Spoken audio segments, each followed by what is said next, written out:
821 to 30 VIP billionaire system. ये कहानी केवल मनोरंजन के उद्देश्य से शुभम नॉवल स्टोरी द्वारा प्रस्तुत की गई है। इसमें वर्णित सभी पात्र, स्थान, घटनाएं और परिस्थितियां पूरी तरह से लेखक की कल्पना पर आधारित हैं। इनका किसी भी वास्तविक व्यक्ति, स्थान, घटना या संस्था से कोई संबंध नहीं है। यदि कोई समानता संयोगवश प्रतीत होती है तो कृपया इसे मात्र एक संयोग ही समझें। महत्वपूर्ण सूचना: इस कहानी में 18 जोड़ सामग्री वयस्क विषय वस्तु शामिल हो सकती है, जो केवल प्रौढ़ दर्शकों 18 वर्ष और उससे ऊपर के लिए उपयुक्त है। कृपया इसे अपनी उम्र और मानसिकता को ध्यान में रखते हुए ही देखें। शुभम नॉवल स्टोरी पर प्रस्तुत सभी कहानियां पूरी तरह से काल्पनिक या फिक्शन आधारित होती हैं। कृपया इन्हें केवल एक मनोरंजन सामग्री के रूप में लें और वास्तविकता से जोड़ने का प्रयास न करें। धन्यवाद। अध्याय 21। लगता है मैं तुम्हारे बॉस का भी बॉस हूँ। भाई दीपक, हमारी बॉस बहन मोहिनी तुम्हें चाय पर बुलाना चाहती हैं। क्या तुम्हारे पास समय है? अगले दिन चिराग को चंचल का फोन आया। चिराग के उदार दान के बाद से चंचल का लाइव स्ट्रीमिंग करियर तेजी से आगे बढ़ा, जिसे उनकी बॉस मोहिनी का पूरा समर्थन मिला। बहन मोहिनी शार्क लाइव स्ट्रीम के नए अध्यक्ष चिराग से मिलना चाहती थी, इसलिए उन्होंने चंचल से व्यवस्था करने के लिए कहा।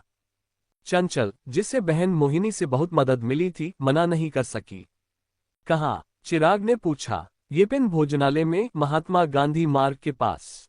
महात्मा गांधी मार्ग के पास, चिराग ने धीरे से कहा।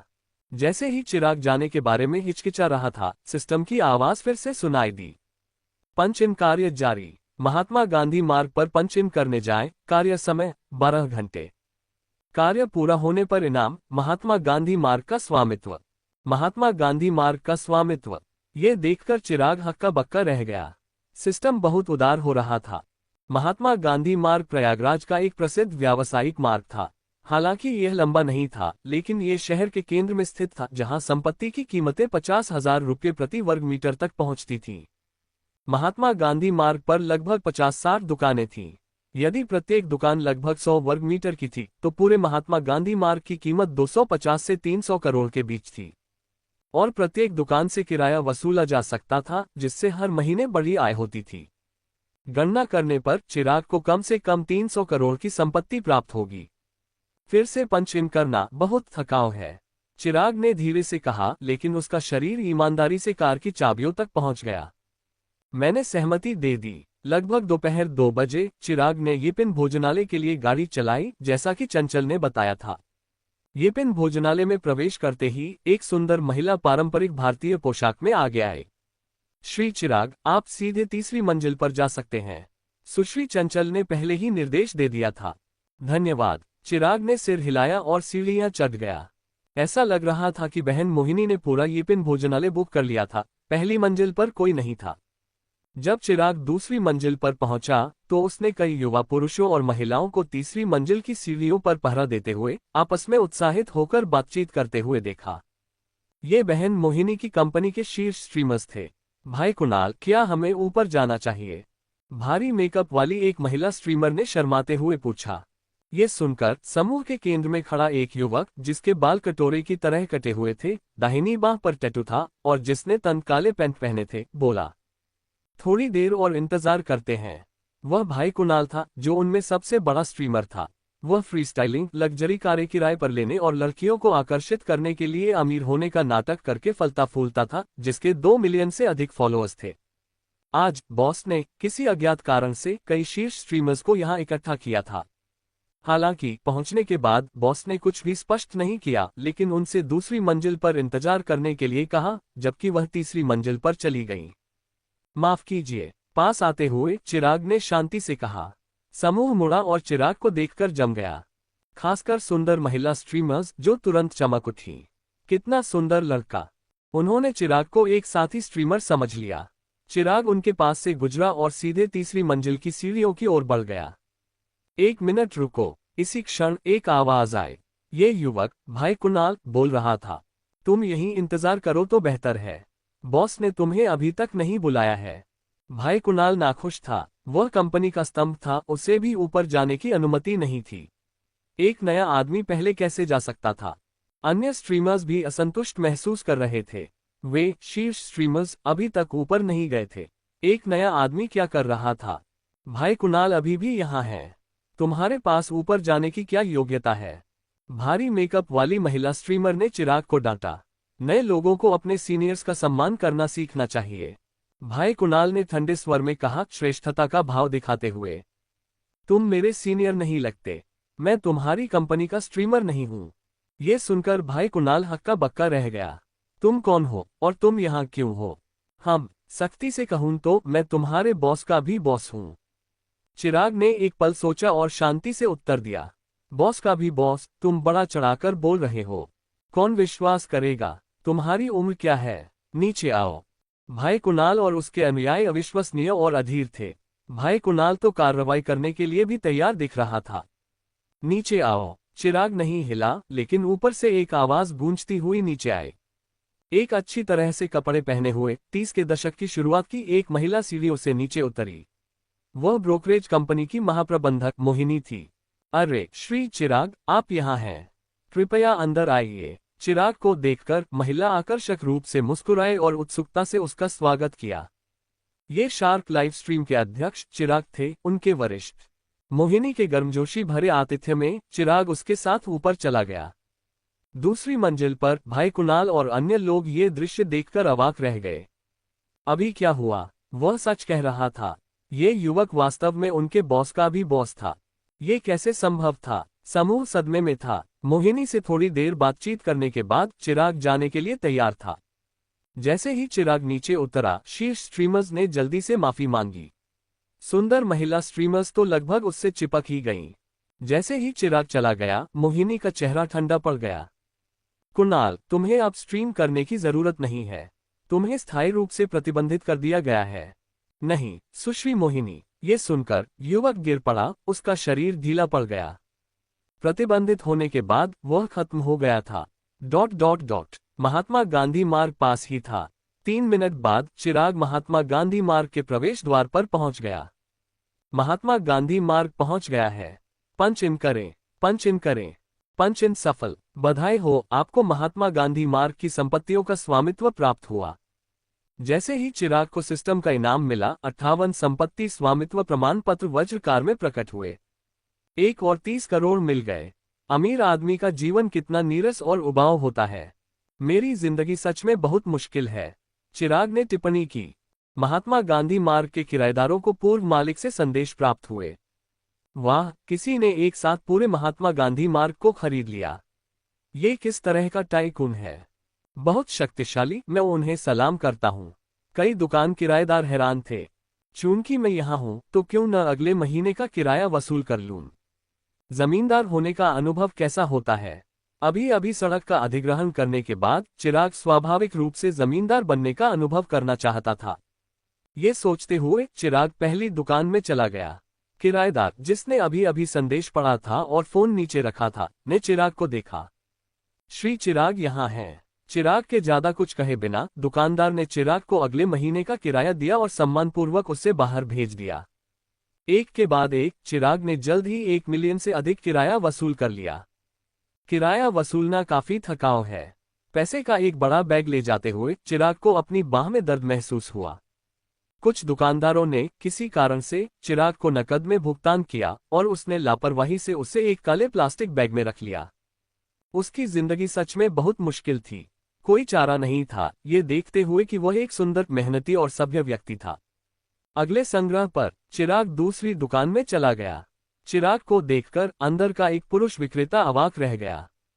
क्या वह चिराग नहीं था? अध्याय 22। मेरा भी एक छोटा सा लक्ष्य है, कल 1 अरब और कमाना। सूर्यकांत, क्या तुम उसे जानते हो? उसके बगल के सेल्समैन ने उत्सुकता से पूछा। हाँ, हम एक ही जगह से हैं, एक ही पड़ोस में रहते हैं।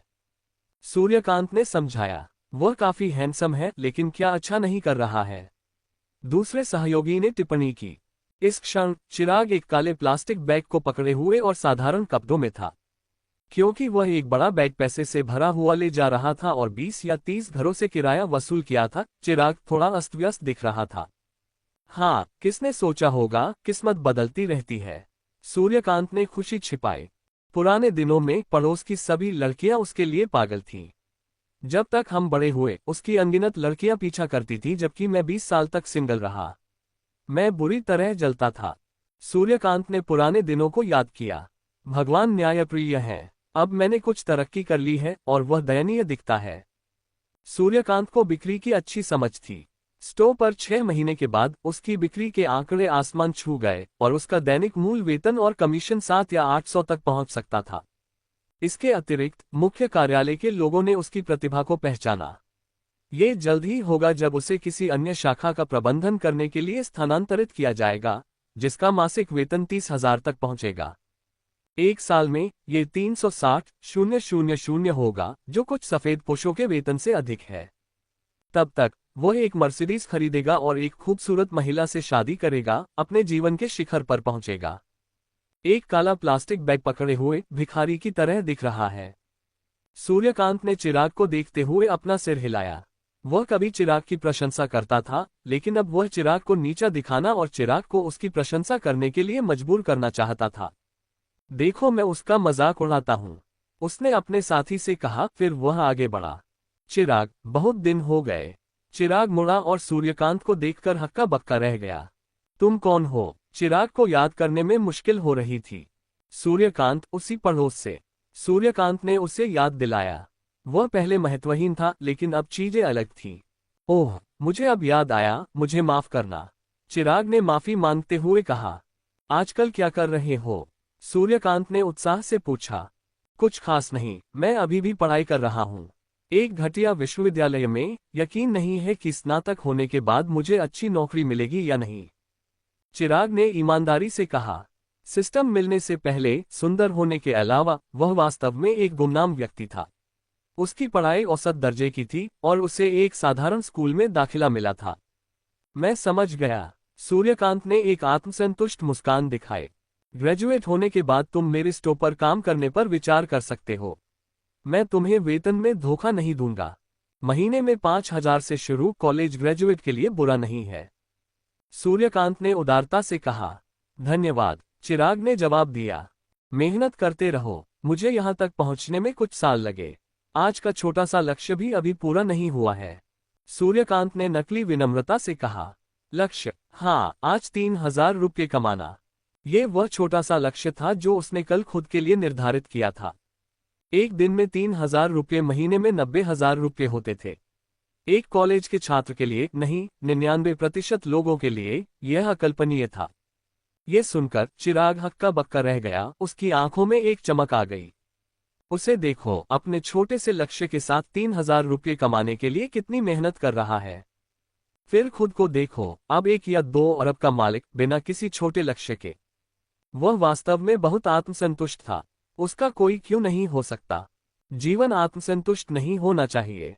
हालांकि वह अब 1 या 2 अरब का मालिक था, लेकिन यह अभी भी बहुत कम था।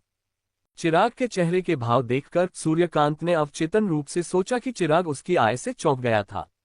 एक दिन में 3,000 वास्तव में काफी अधिक थे। सूर्यकांत ने आत्मसंतुष्ट होकर मुस्कुराया और दूर से अपने साथियों को सिर हिलाया। उस क्षण सूर्यकांत को ऐसा लगा जैसे वह तैर रहा हो, जैसे दुनिया अब उसे समा नहीं सकती। तुम क्या सोच रहे हो? सूर्यकांत ने लापरवाही से पूछा। मैंने अभी एक छोटे से लक्ष्य के बारे में सोचा। दिलचस्प, क्या छोटा लक्ष्य? बोलते हुए सूर्यकांत ने पास का पानी का कप उठा लिया। कल 1 अरब और कमाना, चिराग ने गंभीरता से कहा। आज उसने महात्मा गांधी मार्ग पर सभी संपत्तियां हासिल कर ली थीं, जिससे 300 मिलियन का लाभ हुआ था। कल निश्चित रूप से आज से बेहतर होने वाला था। चूंकि यह एक छोटा सा लक्ष्य था, इसलिए यह बहुत अधिक नहीं हो सकता था। बस 1 और अरब। 1 अरब, ज्यादा नहीं। थूक। सूर्यकांत ने वह पानी थूक दिया जो उसने निगला नहीं था। खांसी खांसी खांसी। वह बुरी तरह खांसने लगा, सचमुच चौंक गया था। दूर नहीं, सूर्यकांत का सहकर्मी भी अवाक था। मेरा एक छोटा सा लक्ष्य है, कल 1 और अरब कमाना। लानत है, क्या वह एक छोटा सा लक्ष्य है? वह एक विशाल लक्ष्य है। वह जीवन भर के लिए एक अप्राप्य लक्ष्य है। चिराग को देखकर सूर्यकांत ने अत्यधिक तिरस्कार महसूस किया। बड़ा चढ़ाकर बोलना एक बात है, लेकिन तुमने तो आसमान तक बढ़ा दिया।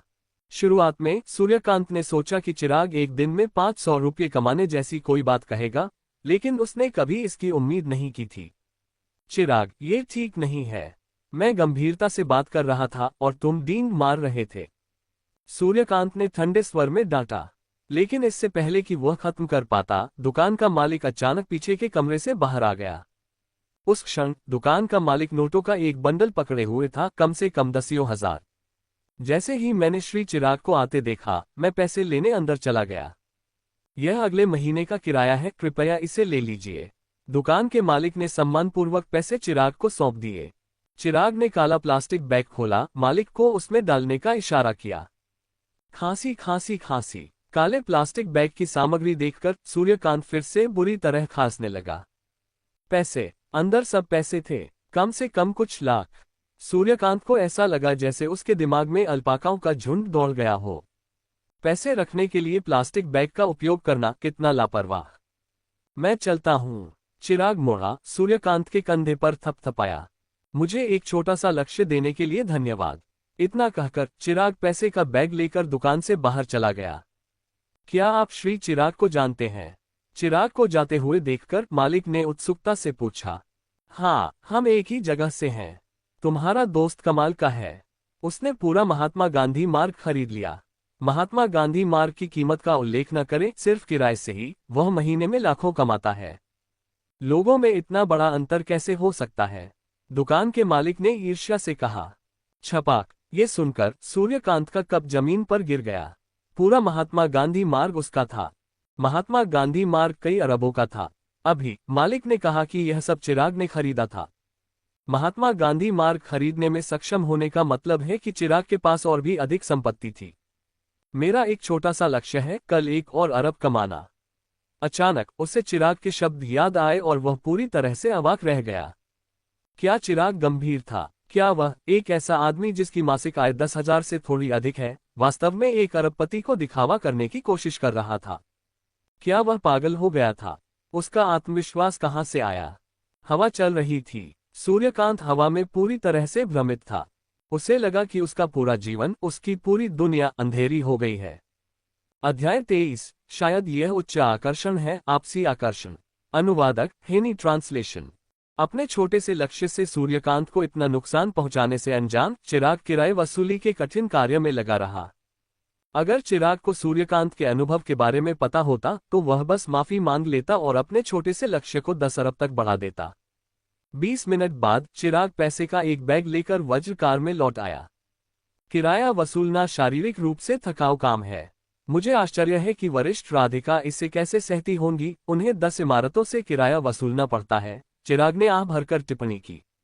यह एक कठिन दिन था, इसलिए चिराग ने खुद को पुरस्कृत करने का फैसला किया।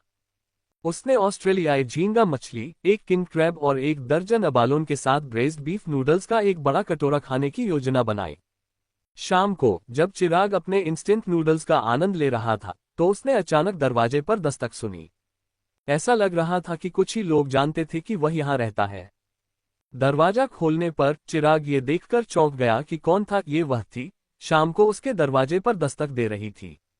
उसके सामने उसकी खूबसूरत पड़ोसी खड़ी थी, लेकिन उसकी सामान्य सक्षम शैली के विपरीत उसने आज एक शाही दिखने वाला बैंगनी रंग का लंबा गाउन पहना था। नमस्ते, क्या आपने बेबी को देखा है? रानी ने चिंता से पूछा। बेबी? क्या उसकी खूबसूरत पड़ोसी का पहले से ही एक बच्चा था? चिराग की हैरानी को भांपते हुए रानी ने जल्दी से समझाया। बेबी मेरी रैगडॉल बिल्लियों में से एक है। अकेली और एक विशाल विला में अकेली रहने वाली रानी अक्सर अकेलापन महसूस करती थी, इसलिए उसने 2 रैगडॉल बिल्लियां पाली थीं। एक का नाम बेबी और दूसरी का बेबी था। अभी कुछ देर पहले शरारती बेबी घर से भाग गई और लगता है कि चिराग के विला में घुस गई थी। मैंने उसे नहीं देखा। क्या हो रहा है? रानी के समझाने के बाद चिराग और रानी ने मिलकर तलाशा और आखिरकार बेबी को पिछवाड़े में पाया। बेबी मेरे पास आओ, रानी ने बेबी के पास जाते हुए कहा। म्याऊं। बेबी को आसानी से पकड़े जाने का कोई इरादा नहीं था और वह दूर भाग गई। चिराग ने यह दृश्य देखा और जल्दी से आगे बढ़ा। कितनी खूबसूरत बिल्ली है, चिराग ने टिप्पणी की। यह उसकी पहली रैगडॉल बिल्ली थी जो एक सफेद परी जैसी दिखती थी। जब रानी ने बेबी को विचलित किया तो चिराग उसे पकड़ने में कामयाब रहा। एक बार चिराग की बाहों में आने के बाद पहले शरारती बेबी बहुत शांत हो गई। यह अचानक शांत कैसे हो गई? रानी को विश्वास नहीं हो रहा था कि बेबी चिराग की बाहों में इतनी कोमल हो गई, जबकि वह उसके साथ इतनी शरारती थी। शायद अच्छी सूरतें एक दूसरे को आकर्षित करती हैं, चिराग ने मजाक करते हुए कहा और बेबी को रानी को सौंप दिया। जैसे ही बेबी रानी की बाहों में वापस आई, वह फिर से चंचल हो गई। म्याऊं म्याऊं, शरारती बेबी, तुम बेबी जितनी अच्छी क्यों नहीं हो? रानी ने बेबी को कठोरता से डांटने का नाटक किया। ये सुनकर बेबी और भी जोर से छटपटाने लगी। आपका बहुत बहुत धन्यवाद, रानी ने ईमानदारी से कहा। डर था कि बेबी फिर से भाग जाएगी। रानी ने जाने से पहले चिराग से थोड़ी देर बातचीत की। हालांकि चिराग के आश्चर्य के लिए 10 मिनट बाद उसने एक बिल्ली के म्याऊं करने की आवाज सुनी। म्याऊं म्याऊं, बेबी खुली खिड़की से कूदकर चिराग के बगल में बैठ गई थी। दरवाजे पर फिर से दस्तक हुई। दरवाजा खोलने पर वास्तव में रानी थी। सोफे पर बेबी को लेटा देखकर रानी अवाक रह गई। क्या किसी और का घर इतना अच्छा था? कोई बात नहीं, क्यों न इसे अभी यहाँ रहने दें और देखें कि कल क्या होता है। चिराग ने रानी की बेबसी को देखते हुए सुझाव दिया। क्या इससे आपको परेशानी होगी? रानी ने धीरे से पूछा। ठीक है, मैं भी घर पर अकेला हूँ, इसलिए कोई बात नहीं, चिराग ने जवाब दिया। विला इतना बड़ा था कि एक और बिल्ली कोई समस्या नहीं थी। ठीक है, धन्यवाद। आधे घंटे तक बेबी को समझाने की कोशिश करने के बाद रानी अनिच्छा से चली गई। बेशक शिक्षा आशाजनक नहीं लग रही थी। जैसे ही रानी उससे बात कर रही थी, फर के गोले जैसी बेबी अपनी आंखें बंद करके वहां लेटी थी। अगर उसकी पूंछ कभी कभार नहीं हिलती तो कोई सोच सकता था कि वह सो रही है। रानी को जाते हुए देखकर चिराग थोड़ा हैरान था। उसे उम्मीद नहीं थी कि इस सक्षम महिला का एक कोमल पक्ष भी होगा। अगले दिन रानी चिराग के घर आई, फिर भी बेबी के जाने का कोई संकेत नहीं मिला। 3 या 4 दिनों के बाद चिराग और रानी काफी परिचित हो गए थे। रानी चिराग से 3 साल बड़ी थी और लवली एरा कंपनी में कार्यकारी अध्यक्ष के रूप में काम करती थी। अंततः रानी और चिराग इस बात पर सहमत हुए कि बेबी अस्थायी रूप से वहीं रहेगी और रानी अक्सर उसकी देखभाल करने के लिए आती रहेगी। एक बिल्ली के कारण दोनों एक दूसरे को बेहतर ढंग से जानने लगे। ... ओल्ड चिराग, मेरी बहन कल सुबह छुट्टी की यात्रा के लिए प्रयागराज आ रही है और मुझे कुछ काम है। क्या तुम उसे लेने में मेरी मदद कर सकते हो? चिराग के करीबी दोस्त, जिसे मोटा हनुमान के नाम से भी जाना जाता है, हनुमान ने उसे फोन किया। कोई बात नहीं, चिराग ने इतने छोटे काम के लिए बिना किसी हिचकिचाहट के सहमति दे दी। लेकिन बात यह है कि यह मोटा भाई बहुत भरोसेमंद नहीं था। उसने तो अपनी बहन को उससे मिलवाने की योजना भी बना ली थी। स्वाभाविक रूप से चिराग ने दृढ़ता से मना कर दिया था। आखिरकार मोटा हनुमान की बहन अभी भी हाई स्कूल में थी। अगली सुबह चिराग ने वज्रकार को बाहर पार्क किया और रेलवे स्टेशन के निकास की ओर चल दिया। जब समय आया तो चिराग ने चारों ओर देखा, लेकिन मोटा हनुमान की बहन जैसी कोई नहीं दिखी। बड़े भाई चिराग, एक स्पष्ट आवाज आई। चिराग मुड़ा तो एक लंबी और खूबसूरत युवती 90 से ऊपर स्को करने वाली उसे हाथ हिलाती हुई दिखाई दी। उसे देखकर चिराग अवाक रह गया। क्या ये वास्तव में मोटा हनुमान की सगी बहन थी? ये कैसे संभव था? एक पल के लिए चिराग संदेह से भर गया। पहले उसने मोटा हनुमान से उसकी बहन की तस्वीर मांगी थी ताकि उसे पहचानना आसान हो सके। हालांकि मोटा हनुमान ने कहा कि उसने पहले ही चिराग की तस्वीर अपनी बहन को भेज दी है, इसलिए जैसे ही वह उसे देखेगी वह उससे संपर्क करेगी। नमस्ते बड़े भाई चिराग, मैं हनुमान की बहन हनुमान शशि हूँ, उसने मुस्कुराते हुए अपना परिचय दिया जैसे ही वह चिराग के पास पहुंची, जो क्षण भर के लिए अवाक था। लेकिन इससे पहले कि चिराग जवाब दे पाता, पीछे से आवाजें आईं। शशि, हमारा इंतजार करो। वह हैंडसम दिलफेक कहाँ है जिसका तुमने उल्लेख किया था? क्या तुम हमें बेवकूफ बना रही हो? 2 काफी आकर्षक लड़कियां उसका पीछा कर रही थीं। जल्द ही उन्हें हनुमान शशि मिल गई, लेकिन जब उन्होंने उसके बगल में चिराग को देखा तो उनकी आंखें चमक उठीं। कुछ देर पहले उन्होंने सोचा था कि शशि उन्हें बेवकूफ बना रही है। इतना हैंडसम लड़का कैसे हो सकता है? फिर भी चिराग को देखते ही उन्होंने तुरंत विश्वास कर लिया। ये लगभग अलौकिक स्तर की सुंदरता थी, बहुत तेजस्वी। जल्दी ही चिराग 3 खूबसूरत लड़कियों से घिर गया। थोड़ी देर बाद 4 या 5 युवक और युवतियां भी आ गईं। पता चला कि हनुमान शशि अपने सहपाठियों और करीबी दोस्तों के साथ आई थी। जब समूह ने चिराग के आसपास हनुमान शशि और उसकी सहेलियों को देखा तो एक युवक का चेहरा तुरंत काला पड़ गया। मिंग, वह लड़का कौन है? ऐसा लगता है कि हनुमान शशि के साथ उसका कोई साधारण रिश्ता नहीं है, किसी ने युवक से फुसफुसाया। ये सुनकर युवक विक्रम ईर्ष्या से जल उठा। वह हनुमान शशि का पीछा करने आया था, लेकिन अब वह इस लड़के को उसका फायदा नहीं उठाने दे सकता था। ये सोचते हुए विक्रम चिराग और हनुमान शशि की ओर बढ़ा। अध्याय 24। माफ करना, ये सब मेरी बहुत ज्यादा हैंडसम होने की वजह से है। संपादक हेनी अनुवाद। तुम कौन हो? विक्रम ने स्पष्ट शत्रुता के साथ चिराग से पूछा।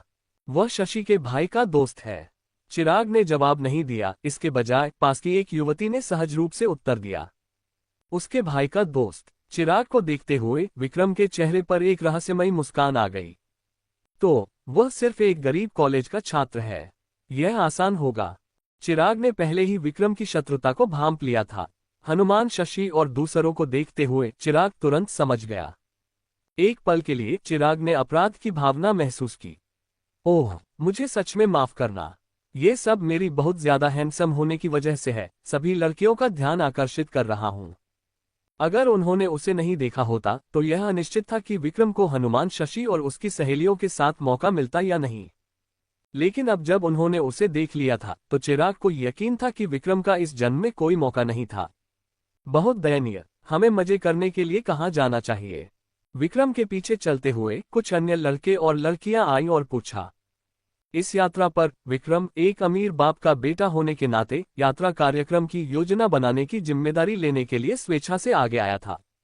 हम पहले हिमालय शिखर जाएंगे, फिर फुलोन मंदिर और कल हम। विक्रम ने नियोजित यात्रा कार्यक्रम सुनाया। गंगा झील सूची में क्यों नहीं है? हनुमान शशि की दो गर्लफ्रेंड में से एक ने पूछा। ये राधिका थी जिसने पहली बार चिराग को देखने पर कहा था कि वह कितना हैंडसम है। हाँ, गंगा झील उत्तर प्रदेश प्रांत में अपनी सुंदरता के लिए प्रसिद्ध है ना? विक्रम के साथी ने भी पूछा। मैं भी जाना चाहता हूँ, लेकिन अब गंगा झील कोई पर्यटन स्थल नहीं रह गया है। उन्होंने इसके चारों ओर एक विला जिला बना दिया है और अब यह एक निजी परिदृश्य है, इसलिए बाहरी लोगों को अंदर जाने की अनुमति नहीं है। विक्रम ने बेबसी से जवाब दिया। ओह, कितना शर्मनाक।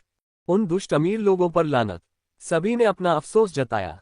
ये सुनकर चिराग ने अपनी नाक छुई। उसका चेहरा थोड़ा बदल गया। वह उन दुष्ट अमीर लोगों में से एक लगता था। भाई विक्रम, एक मिनट रुको।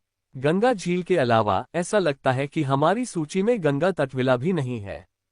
मैंने भाई हनुमान को ये कहते सुना कि गंगा तट विला प्रयागराज में सबसे मजेदार जगह है। विक्रम के साथियों में से एक ने कहा।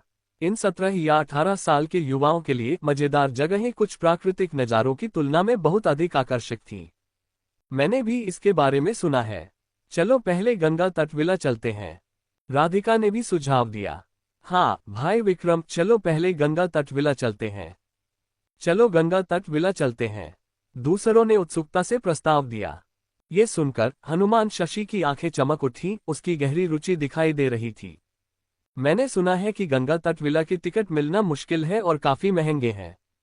हनुमान शशि हिचकिचाए और बोली। विक्रम तुरंत उत्साहित हो गया। उसका मौका आ गया था। आखिरकार अवसर आ ही गया। यह अपनी क्षमताओं का प्रदर्शन करने का, हनुमान शशि को अपनी प्रशंसा करने के लिए मजबूर करने का समय था। कुछ टिकट, बस इतना ही। अपने परिवार के संपर्कों से वह उन्हें कैसे नहीं प्राप्त कर सकता था। यह मुझ पर छोड़ दो। विक्रम ने अपनी छाती ठोकते हुए गारंटी दी। मेरे चाचा प्रयागराज में एक कंपनी के मालिक हैं और वह वहां के कई बड़े लोगों को जानते हैं। बस कुछ टिकट, ये बच्चों का खेल है। विक्रम ने डींग मारी। तुम प्रयागराज के बड़े लोगों को जानते हो। विक्रम, तुम कमाल के हो। विक्रम के आसपास होने पर कोई समस्या नहीं है। सभी ने प्रशंसा और ईर्ष्या से विक्रम को देखा। ऐसी ईर्ष्यालु निगाहें पाकर विक्रम बेहद गर्वित था। विजयी भाव के साथ विक्रम ने चिराग पर एक उत्तेजक नजर डाली, मानो उसे कचरा बता रहा हो। चाचा, आज मुझे गंगा तट विला के 8 टिकट दिला दीजिए। विक्रम ने अनुरोध किया। गंगा तट विला के 8 टिकट। फोन पर विक्रम के चाचा अवाक रह गए। उनके भतीजे को स्थिति का कोई अंदाजा नहीं था। एक सेकंड रुको। विक्रम के चाचा को यकीन नहीं था कि वे उन्हें सुरक्षित कर सकते हैं या नहीं। ये ज्ञात था कि गंगा तट विला के सभी टिकट पहले से बिक चुके थे। प्रतिदिन केवल 300 टिकट उपलब्ध थे, जो आमतौर पर 20 दिन पहले ही बिक जाते थे। मेरे चाचा इसे सुलझा रहे हैं। हम जल्द ही ठीक हो जाएंगे। चलो जाने की तैयारी करते हैं। विक्रम पहले से ही निकलने के लिए तैयार था। समय को देखते हुए किराए की कारें अब तक आ जानी चाहिए थी। प्रभावित करने के लिए उसने 1.5 मिलियन प्रत्येक की 2 मासेराती क्वाट्रोपोर्टे किराए पर लेने में 10,000 रुपये से अधिक खर्च किए थे। जैसे ही मासेराती दिखाई देंगी वे निश्चित रूप से सभी को वाह कर देंगी। तब तक वह देखना चाहता था कि चिराग कैसे मुकाबला करता है। भाई विक्रम बहुत प्रभावशाली हैं। भाई विक्रम का कोई मुकाबला नहीं। जैसे ही सभी ने उसकी प्रशंसा की, विक्रम का फोन बजा। उसके चाचा वापस फोन कर रहे थे। एक भी टिकट नहीं बचा। इससे पहले कि विक्रम कुछ कह पाता, उसके चाचा ने घोषणा कर दी। क्या? कैसे नहीं हो सकता? विक्रम लगभग उछल पड़ा। पास ही विक्रम के शब्द सुनकर सभी ने चौंककर एक दूसरे को देखा। मैंने बहुत से लोगों से पूछा और सभी ने मना कर दिया, टिकट बिक चुके हैं। कल का क्या? नहीं, परसों। छोड़ो भी, अगले 20 दिनों तक भी कोई टिकट उपलब्ध नहीं है। और 20 दिनों से आगे के टिकट अभी तक गंगा तट विला द्वारा पहले से नहीं बेचे गए हैं। इतना कहकर विक्रम के चाचा ने फोन काट दिया, जिससे विक्रम हक्का बक्का रह गया। उसने कुछ देर पहले दृढ़ता से गारंटी दी थी, फिर भी अब वह एक भी टिकट सुरक्षित नहीं कर सका। हमें टिकट नहीं मिल सकते, 20 दिन बाद के टिकट भी चले गए हैं। विक्रम ने अजीब तरह से समझाया। कोई बात नहीं, ठीक है। हाँ, हम नहीं जाएंगे, कोई बड़ी बात नहीं है। विक्रम के दोस्तों ने जल्दी से उसका बचाव किया। विक्रम ने खुद को सही ठहराने की कोशिश की, अटूट आत्मविश्वास के साथ बोलते हुए। गंगा तट विला की टिकट अविश्वसनीय रूप से कीमती हैं, वे सभी पहले से बुक हैं। कोई भी उसी दिन की टिकट उसी दिन प्राप्त नहीं कर सकता। क्या तुम सच में जाना चाहते हो? चिराग ने हनुमान, शशि और दूसरों से पूछा। बेशक हम जाते हैं, राधिका ने बिना किसी हिचकिचाहट के जवाब दिया। टिकट मुझ पर छोड़ दो। ये सुनकर विक्रम तुरंत नाखुश हो गया। तुम पर छोड़ दें? एक गरीब कॉलेज का छात्र, तुम किसे बेवकूफ बनाने की कोशिश कर रहे हो? मेरे चाचा भी टिकट नहीं दिला सकते, अगर कोई देवता भी आ जाए तो भी यह असंभव है। तुम तो दूर की बात है। विक्रम ने व्यंग्य किया। अपनी जबान संभालो विक्रम। चिराग भाई ये हमारे लिए कर रहे हैं, अगर उन्हें नहीं भी मिलते हैं तो भी ठीक है। हनुमान, शशि चिराग का बचाव करने के लिए आगे आए। सही। राधिका और एक और लड़की भी खड़ी हो गईं। सही। 8 टिकट प्रबंधक ली, यह मैं आप पर छोड़ता हूं। दूसरों को टिकट नहीं मिल सके, लेकिन क्या चिराग को नहीं मिल सकते थे? आखिरकार गंगा तट विला उसका था। शशि, तुम्हारा फोन नंबर 1 तारांकन तारांकन तारांकन तारांकन तारांकन तारांकन। हनुमान, शशि ने जवाब दिया। हो गया। ये सुनकर सभी अवाक रह गए। हो गया? क्या टिकट बस यूं ही सुरक्षित कर लिए गए थे? इससे पहले विक्रम को भी थोड़ी देर इंतजार करना पड़ा था, हालांकि असफल रहा। लेकिन चिराग अविश्वसनीय रूप से तेज था, बस एक फोन कॉल और कुछ वाक्य और टिकट प्राप्त हो गए। ये कैसे हो सकता है? चिराग भाई कमाल के हैं।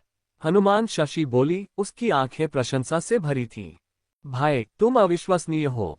यह अविश्वसनीय है। सभी अवाक थे। हाँ, जैसे इतना आसान, मुझे विश्वास नहीं होता। केवल विक्रम ने व्यंग्यात्मक रूप से बड़बड़ाया। तुम किसे बेवकूफ बना रहे हो? अगर तुम उन्हें हासिल करने में कामयाब रहे तो मैं तुम्हारा उपनाम ले लूंगा। तभी हनुमान, शशि के फोन पर एक संदेश आया। उसने सहज रूप से उसे पढ़ा। सुश्री हनुमान, शशि, गंगा तट विला आपको याद दिलाता है कि आपके 8 टिकटों का आदेश सफलतापूर्वक दर्ज कर लिया गया है।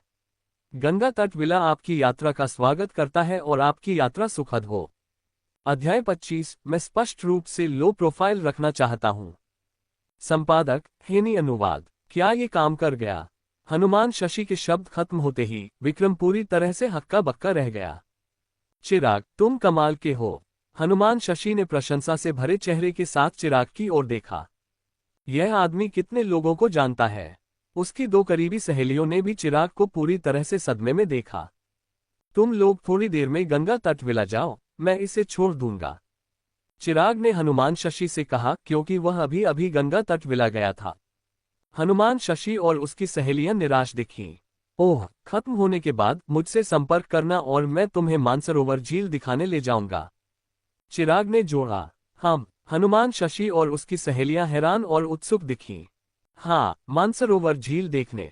क्या तुम वहां जाने के लायक भी हो? ये प्रयागराज का एक प्रसिद्ध विला क्षेत्र है। विक्रम ने मन ही मन व्यंग्य किया, क्योंकि उसने गंगा तट विला के बारे में ज्यादा नहीं जानने के बावजूद मानसरोवर झील की जांच की थी। लग्जरी विला मालिकों के अलावा कोई भी अंदर नहीं जा सकता था। सिर्फ एक कॉलेज का छात्र अंदर जाना चाहता है, क्या मजाक है। मेरी कार में तुम सब नहीं आ सकते, इसलिए मैं पहले निकलूंगा।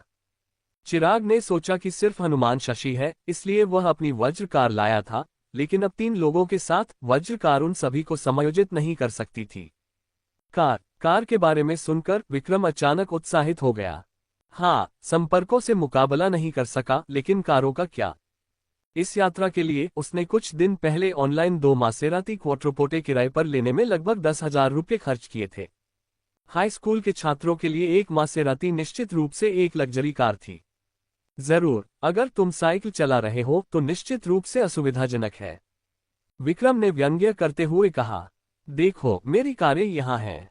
विक्रम ने 2 बिल्कुल नई मासेराती क्वाट्रोपोर्टे की ओर इशारा किया जो अभी अभी थोड़ी दूर पर पार्क हुई थी। श्री विक्रम, आपकी कारें आ गई हैं, मैं ड्राइवर हूँ।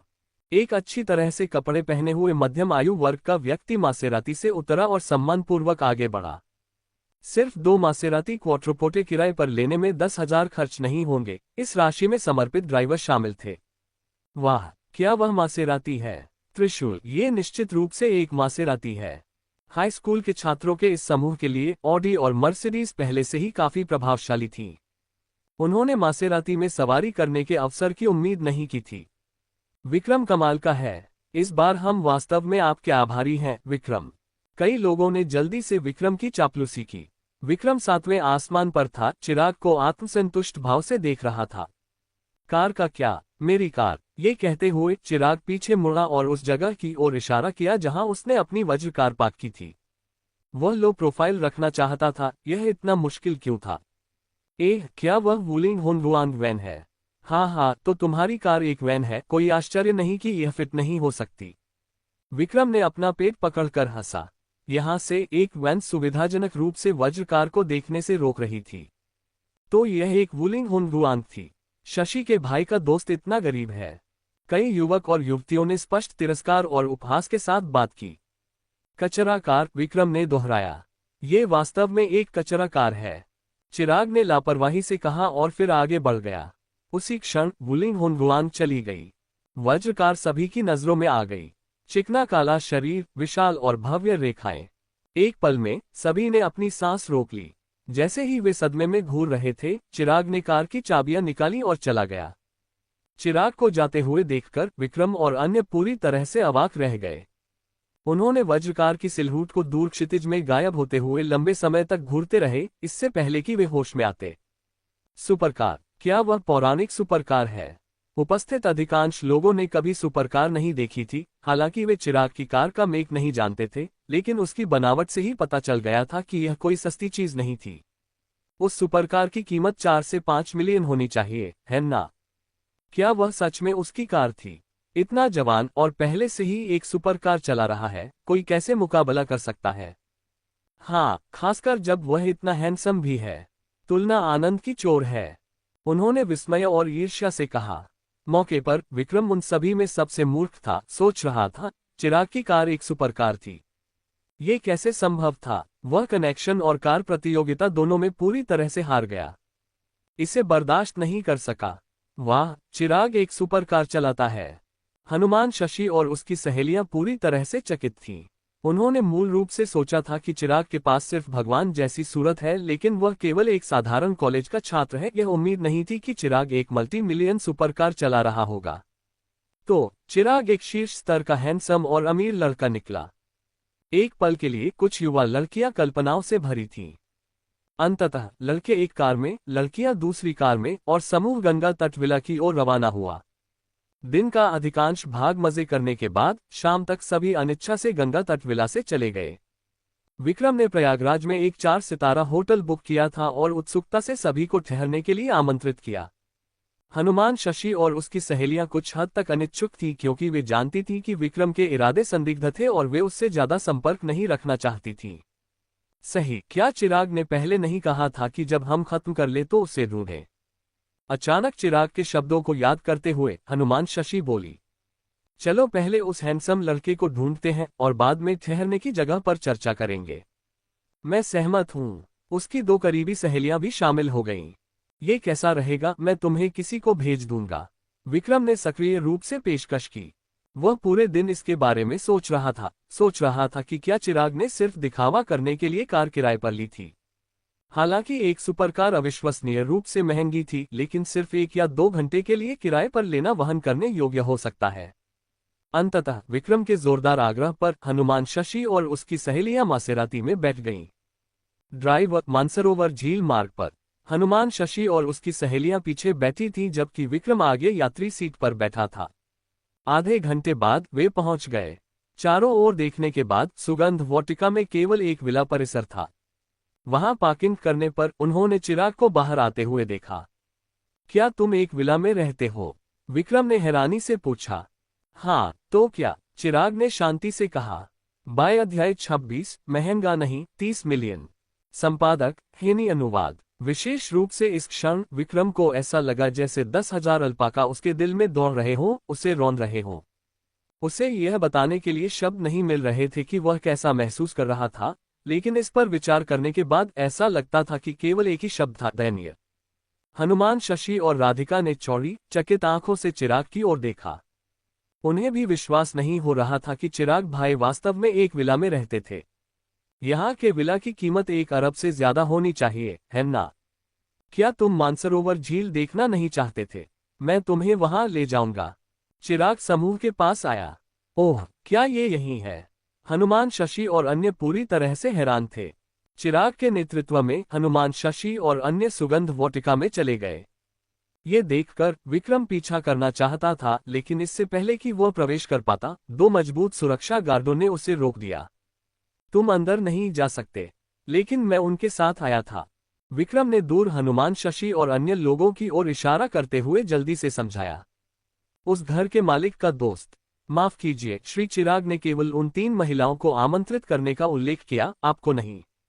गार्ड ने कंधे उचकाए। ये सुनकर विक्रम टूट गया। एक पल के लिए विक्रम ने दुनिया द्वारा त्याग दिया हुआ महसूस किया। वह था जो हनुमान शशि और उन्हें यहां लाया था, और अब वे अंदर चले गए जबकि वह बाहर अकेला रह गया था। चिराग। चूंकि वह यहां था, विक्रम भी अंदर जाना चाहता था, इसलिए उसने चिराग को आवाज दी। ओह, तुम वापस जा सकते हो, मैं बाद में उनका ध्यान रखूंगा, धन्यवाद। इतना कहकर चिराग हनुमान शशि और अन्य लोगों को ले गया। विक्रम रोने वाला था। हाँ, बहुत बहुत धन्यवाद। वह कितना महान व्यक्ति था। हनुमान शशि और उन्हें सीधे यहां ले आया।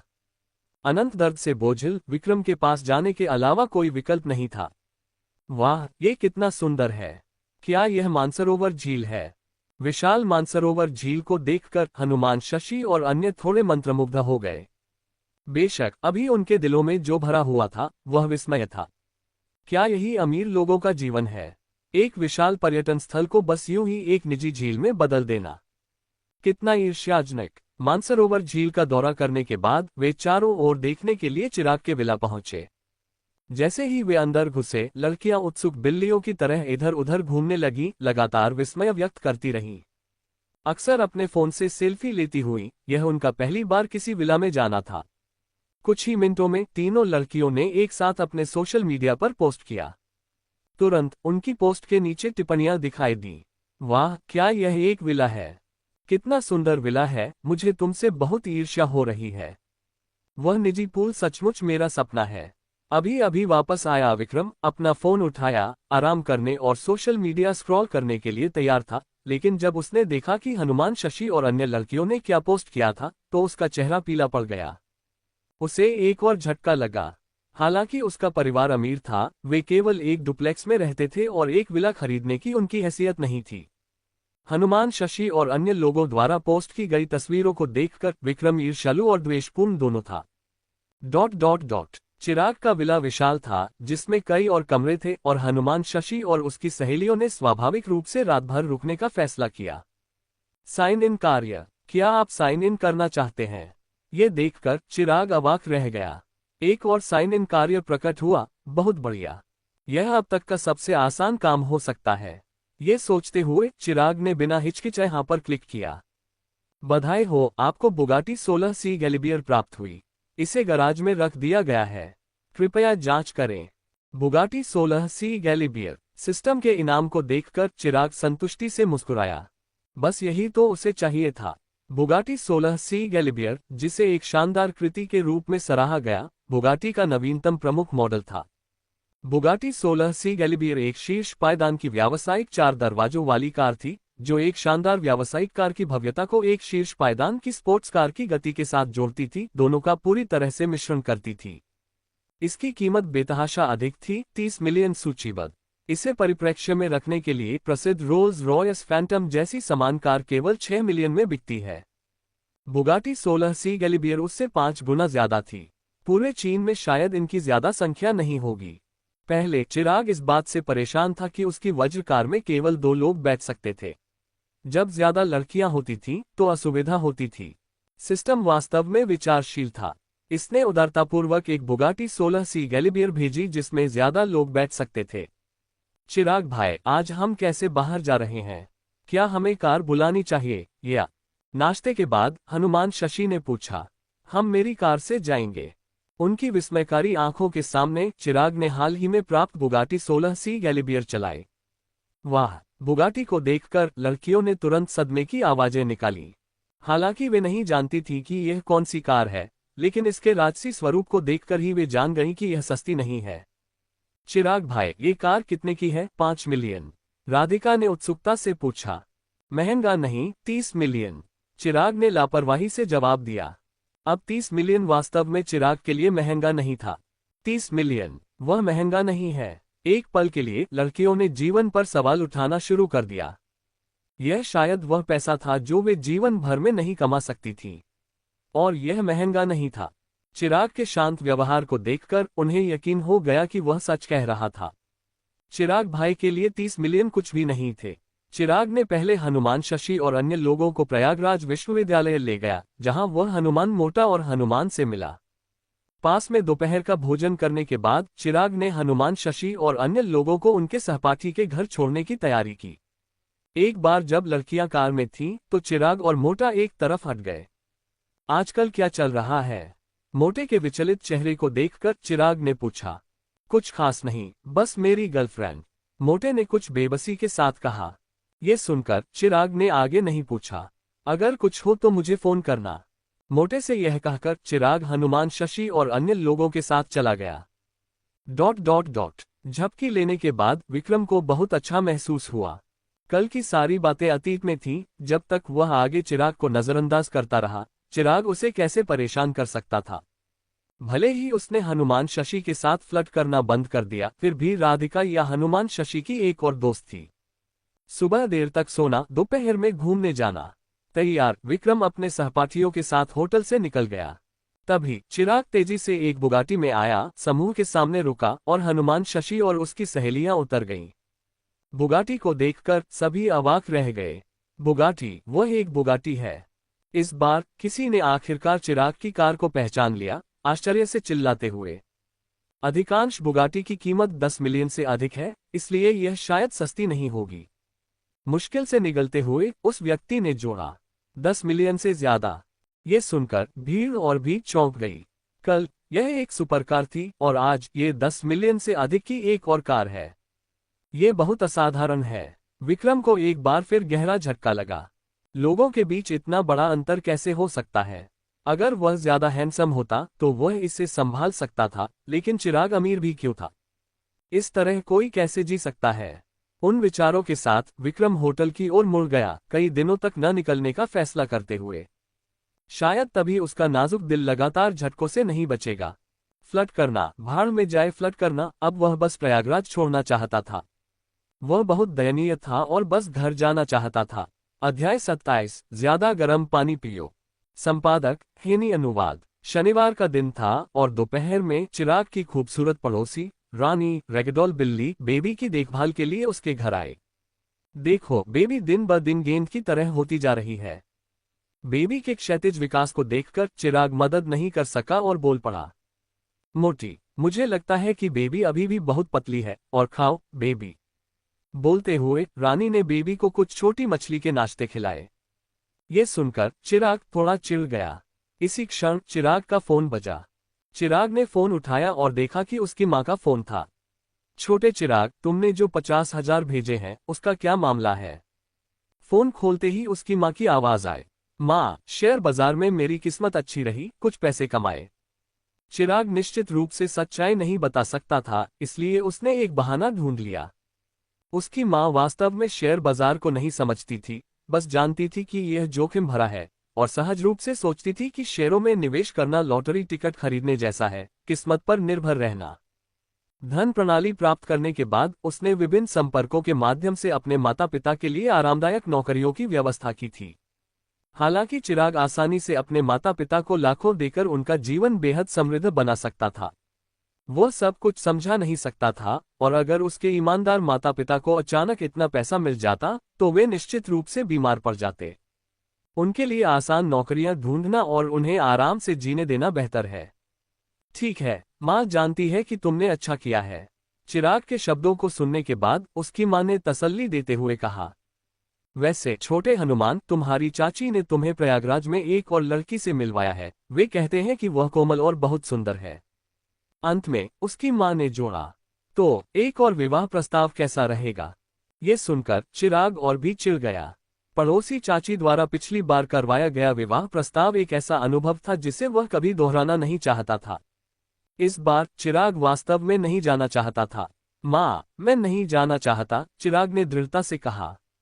छोटे चिराग, बस एक बार और जाओ, आखिरी बार। उसकी माँ हार मानने को तैयार नहीं थी। आखिरकार वो पोते पोतियां चाहती थी। ये सुनकर चिराग क्षण भर के लिए अवाक रह गया। माँ, मैं तुमसे सच कहूंगा, मेरी वास्तव में एक गर्लफ्रेंड है। अंत में एक और विवाह प्रस्ताव से बचने के लिए चिराग ने एक तरह के झूठ का सहारा लिया। क्या? फोन के दूसरी तरफ उसकी माँ चिराग के बयान से पूरी तरह से चौंक गई थी। विला में रानी, जो बेबी के साथ खेल रही थी, ने किसी कारण से थोड़ी निराशा महसूस की। उसकी एक गर्लफ्रेंड थी, उसे कैसे नहीं पता था? वह कौन है? उसका व्यक्तित्व कैसा है? वह कहाँ से है? उसका परिवार क्या करता है? उसकी माँ तुरंत उत्सुक हो गई और सवालों की बौछार कर दी। चिराग सोच में पड़ गया। जल्द ही चिराग को प्रेरणा की एक चिंगारी मिली। वह एक शीर्ष स्तर की अमीर और खूबसूरत महिला है जो वर्तमान में $1 अरब की कंपनी को सीईओ के रूप में प्रबंधित कर रही है। मैंने उससे शेयर बाजार में व्यापार करने के कौशल सीखे, चिराग ने जवाब दिया। उसने अचानक सोचा कि यह एक शानदार मौका था। इस तरह वह तर्कसंगत रूप से पैसे को अपनी गर्लफ्रेंड से आया हुआ बता सकता था। इसलिए चिराग ने ऐसी एक गर्लफ्रेंड गढ़ी। $1 की कंपनी निश्चित रूप से उसकी अपनी जुनून समूह थी। चिराग ने अगले कदम के बारे में भी सोचा। अगर उसकी मां ने उसे अपनी गर्लफ्रेंड को घर लाने के लिए कहा, तो वह अपनी खूबसूरत सचिव मोहिनी को वापस ले जा सकता था। उसे अपनी गर्लफ्रेंड होने का नाटक करने के लिए कह सकता था, क्योंकि वास्तव में उसमें सभी पहलुओं में एक महिला सीईओ का आत्मविश्वास था। इसके अलावा चिराग का मानना था कि मोहिनी मना नहीं करेगी, आखिरकार वह उसकी बॉस थी। हाँ, पास ही चिराग के शब्दों को सुनने के बाद रानी अवाक रह गई। उसने गलत समझा। अमीर और खूबसूरत महिला, $1 की कंपनी, सीईओ, क्या वह नहीं थी? चिराग ने अपनी मां को बताया कि वह उसकी गर्लफ्रेंड है। एक पल में रानी घबरा गई, उसका चेहरा थोड़ा लाल हो गया और उसकी धड़कन तेज हो गई। अगर कोई और यह कहता तो वह निश्चित रूप से गुस्सा होती, लेकिन चूंकि यह चिराग था, रानी न केवल गुस्सा नहीं थी, बल्कि वह थोड़ी उत्साहित महसूस कर रही थी। चिराग का क्या मतलब था? क्या वह इस अवसर का उपयोग एक अनोखे तरीके से उससे अपने प्यार का इजहार करने के लिए कर रहा था? ये सोचते हुए रानी और भी घबरा गई। अगर यह सच था तो उसे क्या करना चाहिए? क्या उसे सहमत होना चाहिए? क्या उसे चिराग के फोन काटने के तुरंत बाद सहमत होना चाहिए, या थोड़ी देर इस पर विचार करना चाहिए? इकरार की संभावना के अलावा क्या चिराग उसे संकेत दे रहा था? क्या वह उम्मीद कर रहा था कि वह पहला कदम उठाएगी? अगर ऐसा है तो उसे उसमें दिलचस्पी होनी चाहिए, लेकिन बोलने में बहुत शर्मीला होगा। रानी अपने विचारों में खो गई। बहुत अच्छा लगता है, लेकिन एक महिला सीईओ, एक अमीर और खूबसूरत महिला, तुमने क्यों दिलचस्पी लेगी? उसकी मां ने हैरान होकर पूछा। और क्यों? क्योंकि आपका बेटा हैंडसम है ना? चिराग ने कंधे उचकाए और जवाब दिया। पास ही चिराग को ये कहते हुए सुनकर रानी ने चुपके से उसकी ओर देखा। हैंडसम? चिराग वास्तव में और भी हैंडसम हो गया था, और उसमें एक अवर्णनीय आभा थी, बिल्कुल उन शीर्ष उद्योगपतियों की तरह जिनसे वह पहले मिली थी। ठीक है, उसकी मां ने गहरा संदेह व्यक्त किया। बात यह है, थोड़ी देर में लड़की को घर लाने का एक मौका ढूंढो ताकि तुम्हारे पिताजी और मैं उसे देख सकें और तुम्हें कुछ सलाह दे सकें। साथ ही उन रिश्तेदारों को भी देखने दो कि मेरे बेटे ने अच्छा किया है, एक अमीर और खूबसूरत गर्लफ्रेंड ढूंढकर। उसकी मां ने अविश्वसनीय रूप से कहा। ठीक है। उसकी मां को वास्तव में उसकी सूरत और आकर्षण पर संदेह था, जिससे चिराग काफी नाखुश था। अंत में उसकी मां ने उसे कई बार दूर रहने के दौरान अपना ख्याल रखने के लिए याद दिलाया। फोन काटने के बाद चिराग ने बस रानी को अपनी ओर आते हुए देखा। इस क्षण रानी का चेहरा अजीब था। तुम्हें क्या हुआ है? चिराग ने हैरान होकर पूछा, क्योंकि वह पहले बिल्कुल ठीक लग रही थी। क्या वह अस्वस्थ महसूस कर रही थी? तुम्हें ज्यादा गर्म पानी पीना चाहिए और थोड़ा आराम करना चाहिए, चिराग ने दयालुता से उसे याद दिलाया। हम ज्यादा गर्म पानी पीने के बारे में सुनकर रानी नाराज नहीं हुई बल्कि थोड़ी उत्साहित महसूस हुई। चिराग उसकी परवाह कर रहा था। जब हैंडसम लोग आपको गर्म पानी पीने के लिए कहते हैं तो उसे नीरस कैसे कहा जा सकता है? उसे विचारशील कहते हैं। चिराग, मैंने अभी तक मन नहीं बनाया है, मुझे इस बारे में सोचने दो। रानी को मामला बहुत अचानक और भारी लगा, इसलिए वह फुसफुसाई और फिर जल्दी से चली गई। रानी को भागते देखकर चिराग अवाक रह गया। क्या हो रहा था? वह महिलाओं के मन को नहीं समझता था, वह सीधा सादा आदमी जो था। तभी चिराग को अचानक मोटे का फोन आया। क्या मैं रास्ते में हूं? चिराग ने सिर हिलाया और तुरंत वज्रकार को अस्पताल ले गया। पता चला पिछली रात मोटे के पिताजी का कार एक्सीडेंट हो गया था और उनके गृहनगर में खराब चिकित्सा सुविधाओं के कारण उन्हें निकटतम शहर प्रयागराज भेजा गया था। सर्जरी की उच्च लागत के कारण मोटे का परिवार निराशा में था और अंतिम उपाय के रूप में मोटे ने चिराग को फोन किया। अध्याय 28 दक्षिण के शीर्ष 10 लिंगियन राजधानी सिफारिश वोटों की तलाश। संपादक हेनी अनुवाद। वह मोटा लड़का चिराग का भाई था। कॉलेज के दिनों से लेकर अब तक उनका रिश्ता हमेशा मजबूत रहा था। अब जब मोटे लड़के का पिता मुसीबत में था तो चिराग यूं ही हाथ पर हाथ धरे नहीं बैठ सकता था। वज्रकार चलाते हुए चिराग तेजी से अस्पताल की ओर बढ़ा। सिस्टम कार्य जारी। घड़ी इन कार्य। प्रयागराज एरेन अस्पताल जाएं और घड़ी इन करें। कार्य समय 1 घंटा। पूरा होने पर इनाम लिंगियन कैपिटल के 10% शेयर। एरेन अस्पताल लिंगियन कैपिटल। कार्य देखकर चिराग ने भौहें चढ़ाईं। क्या इन दोनों के बीच कोई संबंध था? एरेन अस्पताल वह जगह थी जहां मोटे लड़के का पिता गया था। हालांकि यह एक निजी अस्पताल था, लेकिन यह प्रयागराज में कई विशेषज्ञों के साथ अच्छी तरह से जाना जाता था। एरेन अस्पताल जाकर घड़ी इन करने से लिंगियन कैपिटल में शेयर क्यों मिलेंगे? आधे रास्ते में चिराग को फोन निकालने और खोजने का एक पल मिला। उसने जो पाया उससे वह हक्का बक्का रह गया। उम्मीद नहीं थी कि लिंगियन कैपिटल इतनी शक्तिशाली होगी, जिसका कुल बाजार मूल्य 30 अरब से अधिक होगा। चिराग काफी चकित था। पता चला कि लिंगियन कैपिटल दक्षिण की शीर्ष 10 निवेश कंपनियों में शुमार है, जो विभिन्न उद्यमों में निवेश करने में विशेषज्ञता रखती है। दक्षिणी निवेश कंपनियों में लिंगियन कैपिटल प्रसिद्ध थी, जिसका कुल बाजार मूल्य 30 अरब से अधिक था। लिंगियन समूह के 10% शेयरों का मालिक होने का मतलब 3 अरब से अधिक था, जिससे चिराग लिंगियन कैपिटल का चौथा सबसे बड़ा शेयरधारक बन गया। यह एक बात थी, लेकिन दक्षिण की शीर्ष 10 निवेश कंपनी के रूप में लिंगियन कैपिटल ने अनगिनत बड़े उद्यमों और समूहों में निवेश किया था, जिनके संबंध अकल्पनीय थे। विशेष रूप से एरेन अस्पताल लिंगियन कैपिटल के निवेशों में से एक था और उसका सबसे बड़ा निवेशक भी। 10 मिनट बाद चिराग एरेन अस्पताल के बगल में पहुंच गया। कार रोकते ही चिराग ने अचानक सीट के बगल में एक काला प्लास्टिक बैग देखा। ये पहले चिराग द्वारा वसूले गए किराए के नकदी में सैकड़ों हजारों से भरा हुआ था। इतनी छोटी राशि के लिए चिराग बैंक जाने के लिए बहुत आलसी था, इसलिए यह वही रहा। अब ये काम आ गया। ये सोचते हुए चिराग ने काला प्लास्टिक बैग पकड़ा और एरेन अस्पताल में चला गया।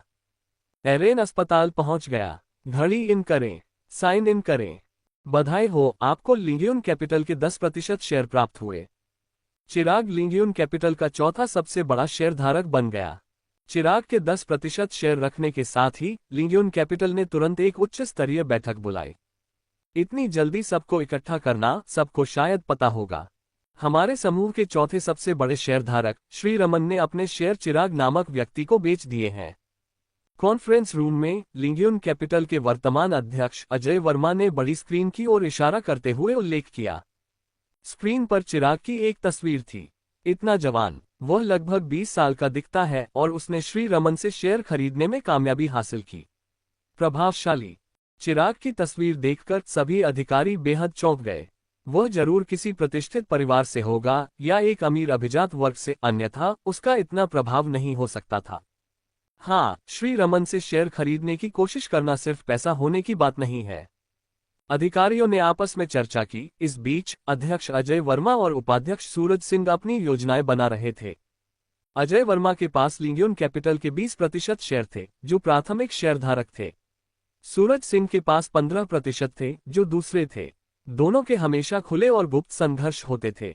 भले ही 12% शेयरों के साथ तीसरा सबसे बड़ा शेयरधारक सूरज सिंह के साथ जुड़ा हुआ था, लेकिन क्योंकि पिछला चौथा शेयरधारक श्री रमन अजय वर्मा के करीब था, सूरज सिंह हमेशा नुकसान में रहा था। अब श्री रमन द्वारा अपने शेयर बेचना एक उत्कृष्ट अवसर था। चाहे सूरज सिंह हो या अजय वर्मा, चिराग का समर्थन हासिल करने से उन्हें अध्यक्ष का पद सुरक्षित हो सकता था। तुरंत चिराग की पृष्ठभूमि की जांच करें, किसी भी कीमत पर उससे अच्छे संबंध बनाएं, उसे अपनी तरफ खींचें। सूरज सिंह ने गुप्त रूप से एक संदेश भेजा। अजय वर्मा निश्चित रूप से निष्क्रिय नहीं बैठे थे। बैठक से पहले ही उन्होंने चिराग को जीतने का तरीका निकालना शुरू कर दिया था। एरेन अस्पताल की तीसरी मंजिल पर ऑपरेशन कक्ष के बाहर मोटे लड़के का परिवार वहां इंतजार कर रहा था। ऑपरेशन कक्ष के अंदर मोटे लड़के के पिता का पुनर्जीवन किया जा रहा था। बाहर मोटा लड़का बेचैनी से इधर उधर घूम रहा था, जबकि उसकी मां हनुमान शशि के उसे दिलासा देने के साथ दुख से रो रही थी। मां, चिंता मत करो, पिताजी ठीक हो जाएंगे। अपनी मां को दिलासा देते हुए भी इस क्षण हनुमान शशि की आंखें भी लाल थीं, वह आंसू रोक रही थी। उन्होंने अभी अभी 200,000 सर्जरी शुल्क का भुगतान किया था, जो पहले से ही एक ग्रामीण परिवार के लिए सीमा थी। हालांकि डॉक्टर ने जो कहा उससे पता चला कि 200,000 पर्याप्त नहीं थे। एक पल के लिए परिवार एक निराशाजनक स्थिति में था। पहले ही अपने सभी रिश्तेदारों और दोस्तों से उधार ले चुका था। उनके पास सचमुच कोई पैसा नहीं बचा था। क्लिक। ऑपरेशन कक्ष का दरवाजा खुला। एक चश्मा पहने डॉक्टर बाहर निकले। वह इस ऑपरेशन के मुख्य सर्जन डॉक्टर निंग थे। डॉक्टर निंग कैसा है? डॉक्टर निंग को बाहर आते देखकर मोटे लड़के का परिवार जल्दी से आगे बढ़ा, चिंता से पूछता हुआ। मेरी बात सुनो, पिछली सर्जरी सफल रही, लेकिन पहला भाग सुनकर मोटे लड़के के परिवार ने थोड़ी राहत की सांस ली, लेकिन डॉक्टर निंग के लेकिन के साथ सभी का दिल हवा में लटका रहा। जब हमने पहले सर्जरी की तो हमें रोगी में अन्य स्थितियां मिली, जिसके लिए दूसरी ऑपरेशन की आवश्यकता है। अब मैं आपसे आपका फैसला पूछ रहा हूं, क्या हमें दूसरी सर्जरी के साथ आगे बढ़ना चाहिए? ये सुनकर उन्होंने बिना किसी हिचकिचाहट के जवाब दिया, हाँ बेशक डॉक्टर निंग। अच्छा, हम जल्द ही दूसरी सर्जरी करेंगे। जल्दी से सर्जरी शुल्क का भुगतान करें, ये ज्यादा नहीं है, 500,000। डॉक्टर निंग ने सिर हिलाया, बोलते हुए 500,000। ये सुनकर मोटे लड़के का परिवार हक्का बक्का रह गया। इतना ज्यादा चाहिए? उन्होंने पहले ही अपना सारा पैसा दे दिया था, वे और कहां से ला सकते थे? डॉक्टर निंग, क्या आप पहले ऑपरेशन कर सकते हैं, फिर हम बाद में भुगतान करेंगे? मोटे लड़के की मां ने धीरे से पूछा। नहीं। आश्चर्यजनक रूप से डॉक्टर निंग ने तुरंत मना कर दिया। उनका रवैया असामान्य रूप से दृढ़ था। ये सुनकर मोटे लड़के की मां की आंखों के आगे अंधेरा छा गया, लगभग बेहोश हो गई। क्या करें, क्या करें? मोटा लड़का कहता रहा। डॉक्टर निंग, रोगी की हालत गंभीर है। एक नर्स ऑपरेशन कक्ष से बाहर आई, चिंता से पुकारती हुई। क्या? ये सुनकर मोटे लड़के का परिवार और भी तनावग्रस्त हो गया। डॉक्टर निंग, मैं आपसे विनती करता हूं, मोटे लड़के ने याचना की। पहले सर्जरी करें, मैं शुल्क का भुगतान करने का वादा करता हूं। नहीं। डॉक्टर निंग ने अभी भी ठंडे स्वर में मना कर दिया। डॉक्टर निंग, कृपया उसे बचा लीजिए। मोटे लड़के की मां टूट गई, सीधे डॉक्टर निंग के सामने घुटने टेक दिए। मां। ये देखकर मोटा लड़का और उसकी बहन तुरंत अपनी मां को सहारा देने के लिए गए। नहीं। डॉक्टर निंग अपनी अस्वीकृति में अकल्पनीय रूप से ठंडे बने रहे। इस बिंदु पर नर्स भी इसे बर्दाश्त नहीं कर सकी, सलाह देते हुए। डॉक्टर निंग, सर्जरी से पहले भुगतान की आवश्यकता हमारी अस्पताल की नीति नहीं है, कृपया पहले ऑपरेशन करें।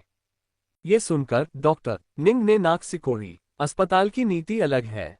मैं निंग लिक्सुआन, मेरे अपने नियम हैं। कोई सर्जरी शुल्क नहीं, कोई सर्जरी नहीं। नर्स के शब्दों के बावजूद निंग लिक्सुआन ने अभी भी ऑपरेशन करने से इनकार कर दिया, अत्यधिक उदासीनता दिखाए। नहीं, ये सुनकर मोटे लड़के की मां पूरी तरह से टूट गई। अध्याय 29, कचरे का थैला पकड़े हुए, क्या तुम अभी अभी भीख मांग कर लौटे हो? संपादक हेनी। अनुवाद। पैसे नहीं हैं तो जल्द ही उसके अंतिम संस्कार की तैयारी करो, निंग लिक्सुआन ने कठोरता से कहा। तुम? भारी भरकम आदमी ने अपना मुक्का भींच लिया, बहुत ज्यादा गुस्सा।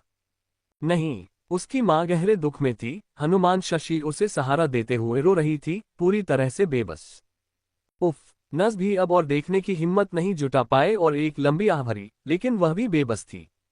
निंग लिक्सुआन अस्पताल में अपनी बेरहमी और भावनाहीनता के लिए कुख्यात था। वह बिल्कुल भी एक योग्य डॉक्टर नहीं था, लेकिन कौन तर्क कर सकता था, क्योंकि वह उपाध्यक्ष कियान का चचेरा भाई था। एक छोटी नर्स क्या कर सकती थी? अस्पताल में कई नर्सें और डॉक्टरों को निंग लिक्सुआन नापसंद था। कुछ ने तो एक से ज्यादा बार उसकी शिकायत भी की थी, लेकिन नतीजा हमेशा यही होता था कि निंग लिक्सुआन बेदाग निकल जाता था, जबकि शिकायत करने वाले को बर्खास्त कर दिया जाता था। यही समाज था। कई कदमों की आहट पास आए। चिराग एक काले प्लास्टिक बैग के साथ आगे बढ़ा। क्या हो रहा है? निराश भारी भरकम आदमी और बेबस हनुमान शशि और उसकी मां को देखकर चिराग ने पूछा। भारी भरकम आदमी ने चिराग को घटना सुनाई। तुम डॉक्टर कहलाने के लायक नहीं हो। सुनने के बाद चिराग ने निंग लिक्सुआन से ठंडे स्वर में कहा। चिराग को डॉक्टरों के लिए एक स्नेह और सम्मान था, बेशक असली डॉक्टरों के लिए, किसी जानवर के लिए नहीं। चिराग को देखकर निंग लिक्सुआन ने अपने चेहरे पर तिरस्कार भरी मुस्कान के साथ उपहास किया। सिर्फ एक बच्चा जिसके बाल भी नहीं उगे हैं। बस 500,000 युआन है, मैं भुगतान करूंगा। चिराग बोला। हम्फ। निंग लिक्सुआन को चिराग की बातों पर बिल्कुल भी विश्वास नहीं था।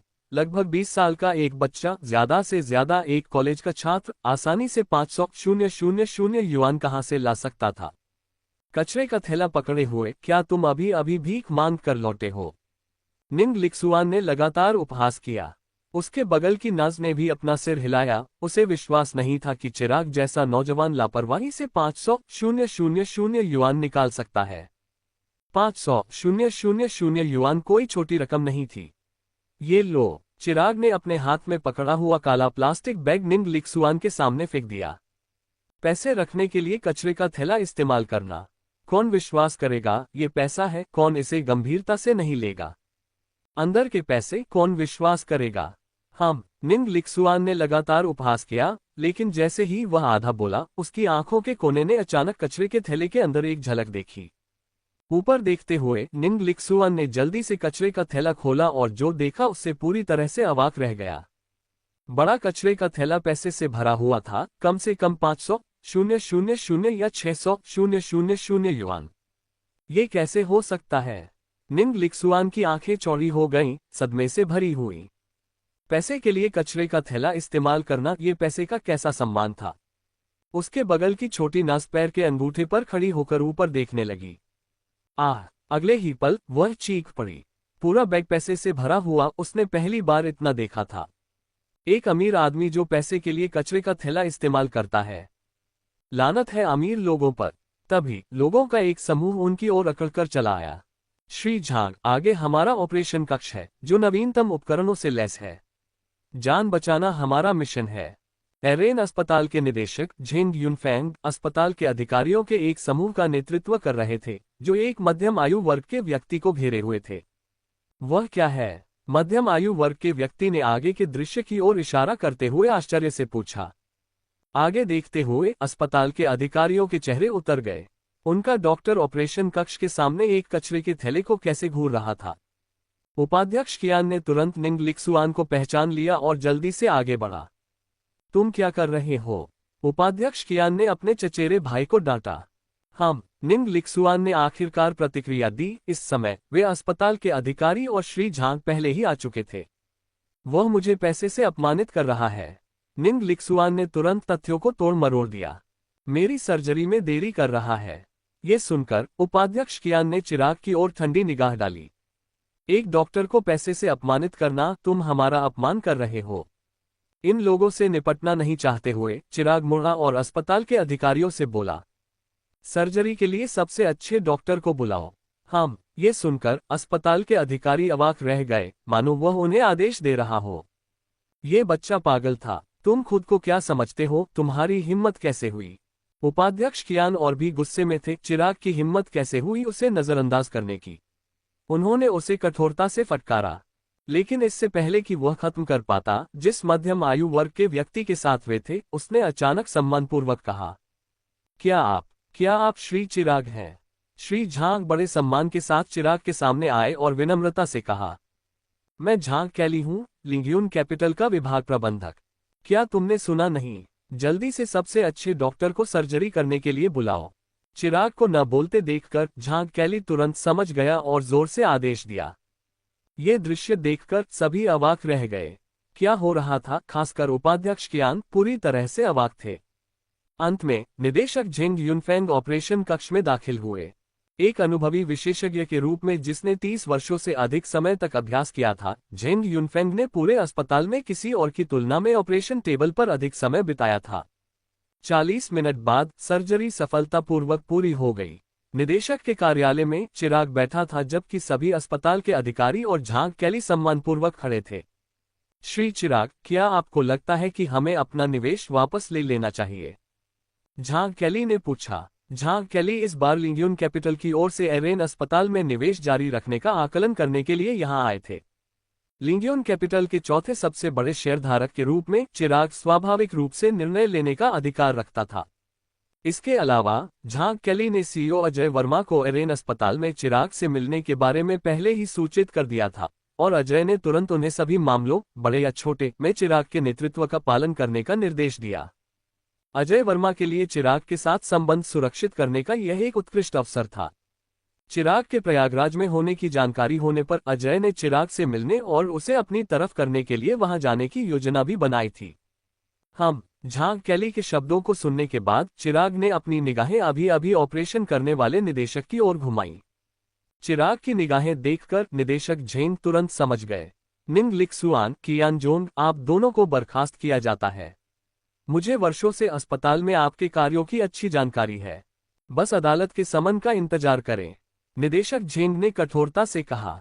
उनके पास जो सबूत थे वे उन्हें 10 साल तक अंदर रखने के लिए पर्याप्त थे। क्या? ये सुनकर निंग लिक्सुआन सीधे डर के मारे जमीन पर गिर गया, पूरी तरह से कांप रहा था। नहीं, कृपया नहीं, उपाध्यक्ष कियान भी चिल्लाए। सब खत्म हो गया, सब कुछ खत्म हो गया। बाकी मामलों को खुद ही संभाल लेना। चिराग को अन्य मामलों में कोई दिलचस्पी नहीं थी। उसने झांग कैली से एक बात कही और वार्ड में भारी भरकम आदमी और अन्य लोगों से मिलने के लिए निदेशक का कार्यालय छोड़ दिया। चिराग को देखते ही भारी भरकम आदमी की मां ने बार बार धन्यवाद दिया। धन्यवाद भाई चिराग। हनुमान शशि ने चिराग को कसकर गले लगाया, उसके बिना उसके पिता चले गए होते। धन्यवाद दोस्त। भारी भरकम आदमी ने ज्यादा कुछ नहीं कहा, लेकिन वह इस दयालुता को हमेशा याद रखेगा। कोई बात नहीं, उसने हनुमान शशि के कंधे पर थपथपाया और उन दोनों से कहा।